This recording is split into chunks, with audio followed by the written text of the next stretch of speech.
Fais de l'Éternel tes délices. Fais de l'Éternel tes délices. Il te donnera les désirs de ton cœur. Fais de l'Éternel tes délices. Fais de l'Éternel tes délices. Et il te donnera les désirs de ton cœur. Plus que toute autre chose, mon désir est de te connaître.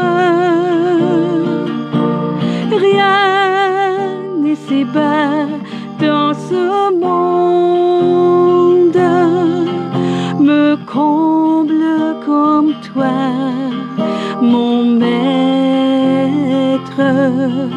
Je veux faire de toi mes délices. Je veux faire de toi mes délices. Je veux faire de toi mes délices, Seigneur. Plus que toute autre chose, mon désir est de te connaître. Rien n'est si bas dans ce monde me comble comme toi, mon maître. Je veux faire de toi mes délices. Je veux faire de toi mes délices. Je veux faire de toi mes délices, Seigneur.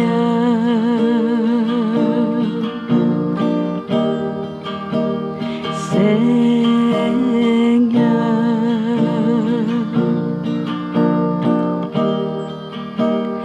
Seigneur.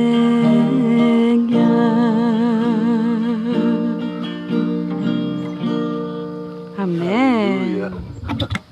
Gloire à Dieu. Oh, merci Seigneur. Gloire à ton Saint-Nom. Merci Joanne. Et bonjour tout le monde. On voit qu'il commence à faire un petit peu plus noir de bonne heure. Donc, j'ai emmené un petit peu de lumière. Mais on va continuer à faire l'extérieur, même avec une petite veste, quoi que ce soit. Même peut-être essayer ça cet hiver, voir. Peut-être m'arranger, faire ça, faire un feu de camp, puis faire ça l'hiver. Quoi que ce soit, on verra. Bienvenue à l'Assemblée Vie Abondante de Gatineau.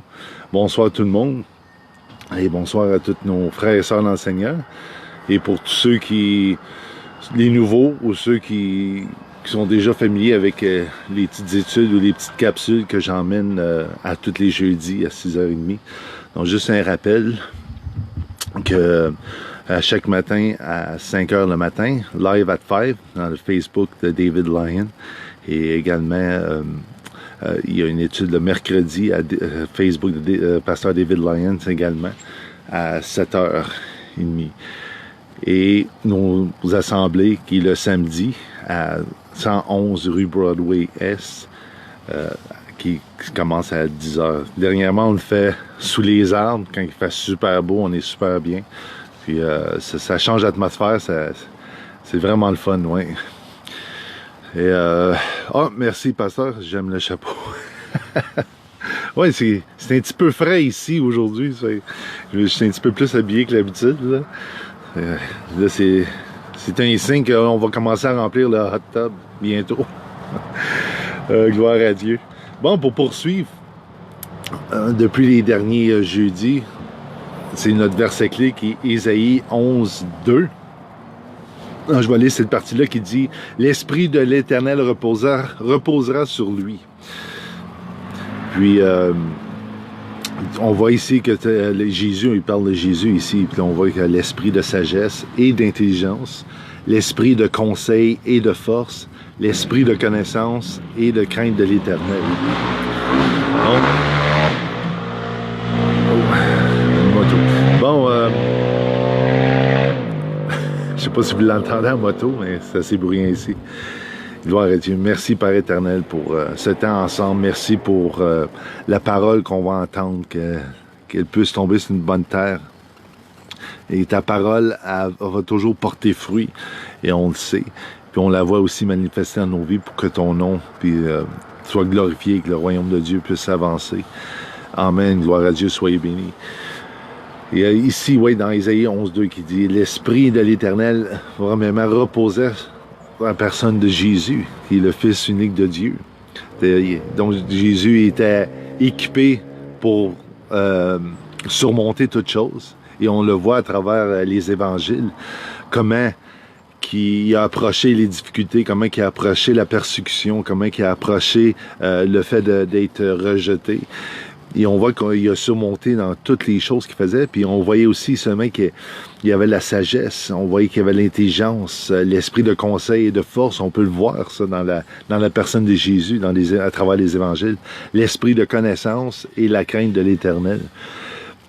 Nous avons parlé du sujet de l'esprit de la sagesse jeudi passé, qui était... Dans le fond, Jésus qui est la sagesse de Dieu, qu'on a appris, Jésus est la sagesse de Dieu, qui nous permet d'avoir du discernement et qui nous permet aussi, par Jésus, de marcher dans la victoire. Donc, on marche dans une victoire quotidienne et de réussir aussi dans nos décisions ou dans les choses qu'on fait selon le bon vouloir, la volonté de Dieu. Et lorsque nous cherchons la sagesse, dans le fond, c'est Jésus qu'on poursuit. C'est lui qu'on court, c'est vers lui qu'on garde les yeux fixés. Il dit, s'il vous manque de sagesse, ben c'est ça, demandez à Dieu, il va vous le donner, comme Dieu a donné son Fils unique afin que personne périsse, mais qu'on puisse être sauvé par lui, par le pardon de nos péchés. Donc Jésus est la sagesse de Dieu. Et maintenant, on va voir aujourd'hui l'esprit de l'intelligence. Et parce qu'il y a beaucoup... Si on parle surtout dans Ésaïe 11.2, il parle de l'esprit de sagesse, l'esprit d'intelligence et l'esprit de connaissance. Ça semble tout lié d'une manière ou d'une autre, ou pour certaines personnes, c'est la même chose. Mais on a vu c'était quoi l'esprit de sagesse. Là, maintenant, on va voir un petit peu creuser, voir qu'est-ce que ça signifie l'esprit d'intelligence, qu'est-ce que ça signifie quand Dieu il dit « ayez de l'intelligence ». L'esprit d'intelligence, dans le fond, est lié avec la sagesse. Donc, c'est pour ça que dans le verset, on le voit un après l'autre. Il dit l'esprit de sagesse et d'intelligence. Donc, dans le fond, la sagesse que ça fait, ça nous donne le pouvoir ou la capacité de pouvoir déballer comme un cadeau à Noël. T'sais. On reçoit un cadeau, puis on n'est pas certain qu'est-ce qu'il y a dedans, tout ça. On sait que ça vient de quelqu'un qui nous aime, tout ça, qui veut nous bénir. Mais c'est un peu dans le même esprit. L'esprit d'intelligence, c'est comme de pouvoir développer qu'est-ce que la sagesse de Dieu. Ça permet d'exposer ou de comprendre ou de présenter la sagesse que nous recevons de Dieu, dans le fond. Quand on reçoit Jésus. Donc, l'esprit d'intelligence va nous permettre de pouvoir déballer et explorer, puis voir tout ce que ça concerne. Qu'est-ce que la sagesse de Dieu? Qu'est-ce que ça va faire dans nos vies? Quel impact que ça va avoir pour les personnes autour de nous? Et si on lit, on peut tourner dans l'Ancien Testament, dans Proverbe 24.3. Et dans Proverbe 24.3, on peut lire ici, qui dit... c'est par la sagesse qu'on construit une maison et par l'intelligence qu'on la rend solide. Donc, c'est par la sagesse qu'on construit une maison et par l'intelligence qu'on la rend solide. Jésus est le roc, le rocher dont il bâtit sa maison qui Dans le fond, la maison, c'est le temple de Dieu. Nous sommes le temple de Dieu. La résidence où ce que Dieu, où l'Esprit Saint va résider. Et l'intelligence, c'est de pouvoir de comprendre qui nous sommes en lui. Qui nous sommes. Qu'est-ce que ça représente d'être, de lui appartenir? Qu'est-ce que ça représente d'avoir le Saint-Esprit en nous? Notre identité liée à Jésus. Donc, c'est en lui par la révélation de sa parole. Donc, on a cette révélation de qui nous sommes en lui. Et ce que ça signifie aussi d'être le temple de Dieu. Donc, Jésus est la sagesse de Dieu. Il bâtit sa maison sur cette sagesse-là, sur le roc Jésus. Et Dieu nous donne l'intelligence après ça de pouvoir voir qu'est-ce qui s'est passé, de pouvoir goûter, de pouvoir voir que oui, ok, notre fondement, c'est Jésus. C'est de pouvoir comprendre, d'avoir cette révélation-là. Dieu nous donne l'intelligence, l'esprit d'intelligence pour nous constater, comme je dis, déballer, de pouvoir comprendre qu'est-ce qui se passe dans le fond. Et on a tous besoin de ça, on a tous besoin d'avoir l'intelligence, de pouvoir discerner, de pouvoir avoir la révélation de qu'est-ce que la parole nous raconte et ce que la parole de Dieu nous dit. L'esprit d'intelligence est la révélation, dans le fond, surnaturelle de Dieu. Donc, découvrir les secrets sur sa parole. C'est pour ça, des fois, on lit. Puis, sur le moment, ça semble pas avoir quelque chose un intérêt plus qu'il faut. On va lire la parole, puis ça va pas nous toucher plus qu'il faut. Mais, un autre cas, la parole va nous frapper. Ça va être comme une lumière qui s'allume, une révélation. Mais c'est ça, Dieu, par l'Esprit Saint, Dieu nous donne l'intelligence de pouvoir voir la parole, de découvrir qu'est-ce que la parole a dit, puis l'impact que ça va avoir par la suite quand on met ça en pratique dans nos vies. Donc, donne l'intelligence de pouvoir comprendre qui nous sommes, c'est ça, par la révélation de sa parole, et qui signifie, c'est ça, de découvrir qu'est-ce que ça signifie la parole, qu'est-ce que la parole va transformer dans nos vies, qu'est-ce que la parole va opérer dans notre quotidien quand on la met, comme je t'ai dit, encore en pratique. Donc, c'est l'esprit des chances, c'est la révélation surnaturelle de Dieu. Découvrir les secrets sur sa parole. Et en anglais, ils appellent ça en français, on dit l'esprit d'intelligence, mais en anglais, on parle, le mot c'est understanding, qui signifie, dans le fond, si on voit avec le mot qui est hébreu, quoi que ce soit, c'est comme assembler un puzzle. C'est comme assembler ou comprendre ou saisir quelque chose. On met le puzzle ensemble, puis après ça, là, on peut voir l'image, puis là, on peut en profiter pour voir. Mais avant, quand le puzzle est tout en morceaux, c'est la même image qu'il a, mais en différents morceaux. Donc, pour nous, on peut pas le voir, on peut pas le saisir.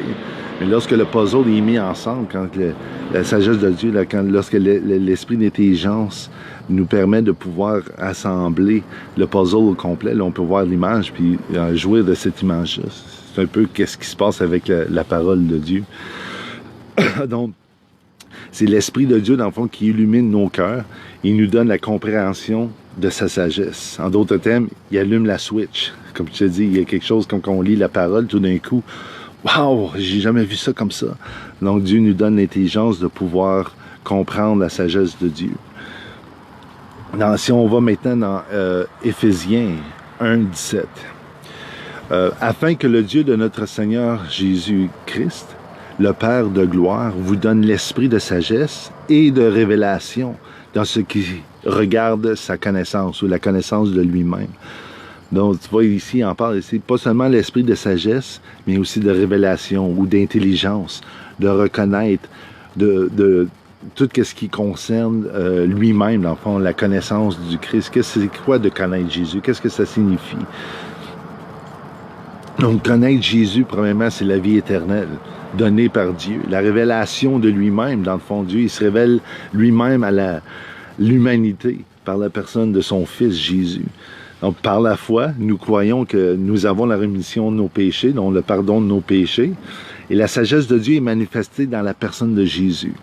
L'esprit de l'intelligence, là, lui, va nous donner de comprendre l'impact que cela signifie dans nos vies. Et par la foi, mais ça nous permet de pouvoir grandir dans sa connaissance, de grandir en connaissant ce Jésus-là, maintenant qui est personnel, c'est notre Seigneur. puis de connaître notre Père, de connaître Jésus, c'est de connaître le Père céleste en même temps.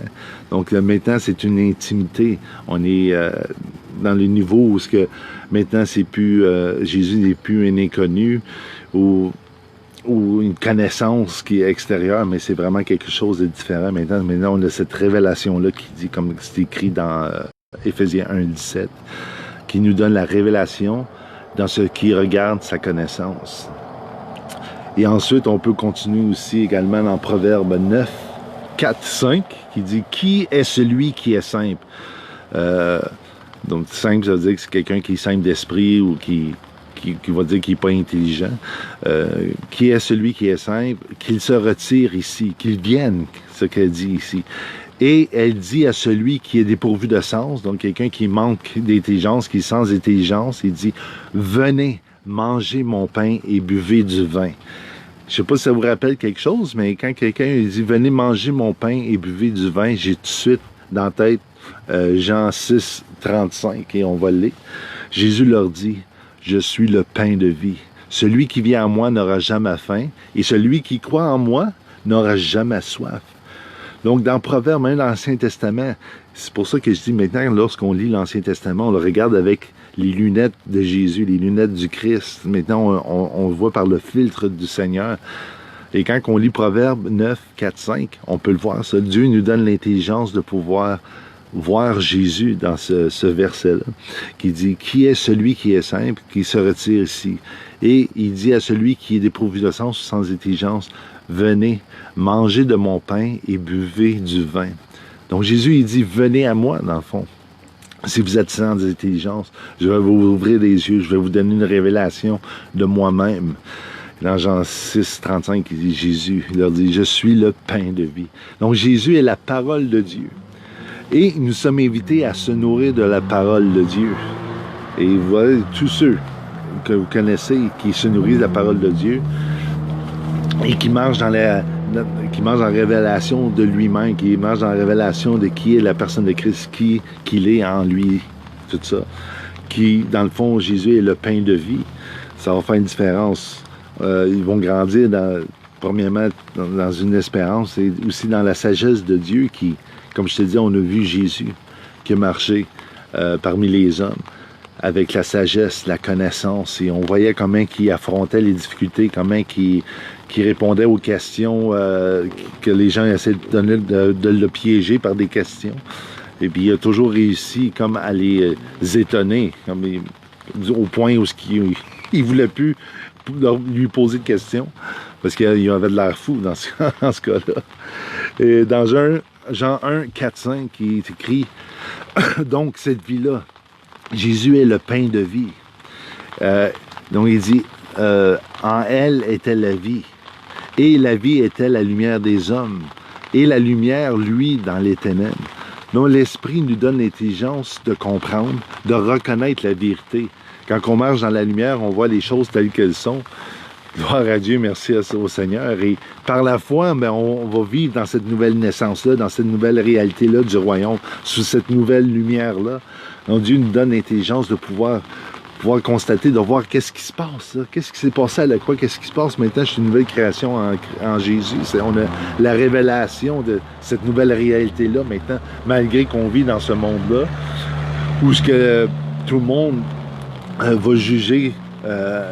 Quand tu es dans les ténèbres, tu vas juger selon ce que tu vois, selon les choses visibles, excusez-moi. Et Dieu nous permet de marcher, lui, dans la lumière, comme c'est écrit ici dans Matthieu 13, 15. Car le cœur de ce peuple est devenu insensible. Ils ont endurci leurs oreilles, ils ont fermé leurs yeux, de peur qu'ils ne voient, et leurs yeux qu'ils n'entendent. Et qu'ils entendent, je veux dire, qu'ils le voient de leurs yeux et qu'ils n'entendent de leurs oreilles, qu'ils ne comprennent de leur cœur et qu'ils se convertissent et que je les guérisse. Mais sous la lumière de Dieu, quand on est des ténèbres, on est seulement limité à qu'est-ce qu'on voit et qu'est-ce qu'on ressent. Mais sous la lumière de Dieu, sous la révélation, sous l'intelligence qu'on reçoit, sur la lumière qui est la vie de Dieu par Jésus, nous voyons déjà au-delà du naturel. Là, on peut voir au-delà de qu'est-ce qu'on peut toucher, qu'est-ce qu'on peut goûter. Il nous donne l'intelligence de combattre les forces maintenant qui agissent contre nous, mais c'est pas nos voisins, c'est pas ceux qui peuvent nous donner du trouble ou quoi que ce soit, ceux qui peuvent venir nous persécuter. Mais c'est vraiment combattre les forces qui agissent contre nous dans le monde spirituel. Maintenant, Dieu nous donne l'intelligence de pouvoir voir cette chose-là, cette réalité-là maintenant. Donc, l'Esprit nous donne l'intelligence de comprendre la sagesse de Dieu. Ce que nous voyons, nous entendons, ce que nous recevons dans nos cœurs pour nous amener maintenant à la guérison qu'il dit ici. Si on lit 13-15 encore, car le cœur de ce peuple est devenu insensible. Ils ont endurci leurs oreilles, ils ont fermé leurs yeux, de peur qu'ils ne voient de leurs yeux et qu'ils n'entendent de leurs oreilles, et qu'ils ne comprennent de leur cœur, qu'ils se convertissent et que je ne les guérisse. Donc le but de Dieu, c'est de nous guérir. Et c'est qu'on puisse aller à lui. Comme Jésus a dit, venez, venez et goûtez que Dieu est bon, goûtez que le Seigneur est bon. Jésus est le pain de vie. Et celui qui va manger et boire, ou se nourrir dans le fond, de se nourrir de la parole vivante qui est Jésus, la parole de Dieu. Et si on se nourrit, on va être satisfait, on va être complet, il n'y a aucun manquement et on va pouvoir marcher dans les mêmes traces que Jésus a marché et de pouvoir surmonter toute adversité, de toute chose qui peut venir contre nous. Dieu, lui, il dit ici, et qu'on entende, qu'on reçoive dans nos cœurs et pour nous emmener à la guérison. Donc, c'est pas mal ça pour concerner, si on voyait un peu la différence concernant la sagesse et concernant l'intelligence. Et la semaine prochaine, maintenant, on va aller sur le sujet « l'esprit de conseil ». Qu'est-ce que ça signifie, l'esprit de conseil? Et comment ça peut avoir un impact? Parce que chaque chose que Dieu fait, premièrement, c'est pour nous rendre libres, qu'on puisse marcher dans la victoire, pour que le nom de Dieu soit glorifié, et puis qu'on puisse faire avancer le royaume de Dieu. Et chaque chose, comme je dis, Dieu, la sagesse de Dieu qui est Jésus. Donc, Dieu nous donne aussi l'intelligence de comprendre qu'est-ce qui se passe, de découvrir qu'est-ce qui se passe lorsqu'on marche maintenant dans cette réalité-là du royaume de Dieu, dans la nouvelle naissance. Et maintenant, on va voir l'esprit de conseil, comment c'est important, également aussi dans nos vies, et quel impact ça peut avoir. Ça va être pour jeudi prochain à 6h30. Donc, soyez bénis. Merci d'être encore avec moi aujourd'hui. Puis, c'est vraiment une bénédiction de pouvoir avoir ce privilège-là d'utiliser Facebook, puis de pouvoir simplement s'instruire ensemble, parce que moi, je découvre en même temps que vous découvrez l'immensité de l'amour de Dieu. Et on sait que Dieu est bon. Et soyez bénis. Amen. Bonne soirée.